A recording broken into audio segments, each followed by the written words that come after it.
Welcome back to Subtropical Ohio Plants. Today we're going to be talking about growing degree days and why they are so relevant this time of year.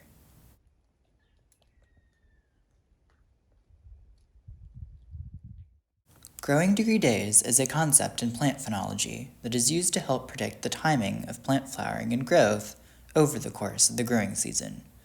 Some plants, like the winter flowering witch hazel, might only need a few growing degree days to bloom, whereas a hardy hibiscus shrub may need nearly 2,000 before it begins blooming.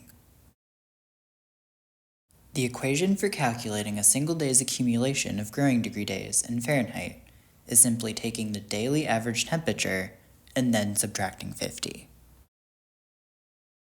Thus, as shown in this example, the theoretical accumulation for this day would be 10 growing degree days. On the National Weather Service website, here is a chart of the current growing degree day accumulation for Cleveland, Ohio. It also shows you the normal, highest, and lowest growing degree day accumulation curves for the state. If I scroll my cursor over February 27th of this year, I can see the daily and sum total accumulation for that day. Here's the data for March 4th, with a daily accumulation of 11 growing degree days. For today, March 6th, the high was in the 40s, so there was no additional accumulation for that day. Even a few days below freezing at this point wouldn't reduce the yearly accumulation, so it would simply stay the same.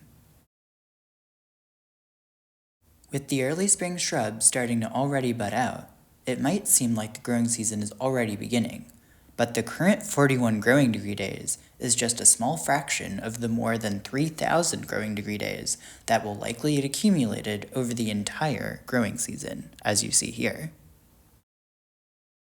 Zooming in on last year's data, you can see the accumulation begins very slowly, but as summer approaches, the rate of plant development and growth begins to progress much faster, where it really takes off after the last frost date. Of course, the exact shape of the curve in your area is heavily influenced by the climate.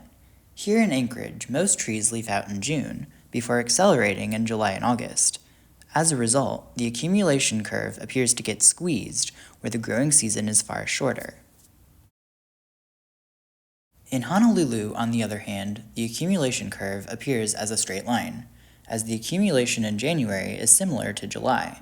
In this context, other factors like precipitation and day length become much more important, and the idea of a growing season makes less sense. Thank you so much for watching. Growing degree days help one better understand when a specific tree species will leaf out and/or flower upon reaching that threshold.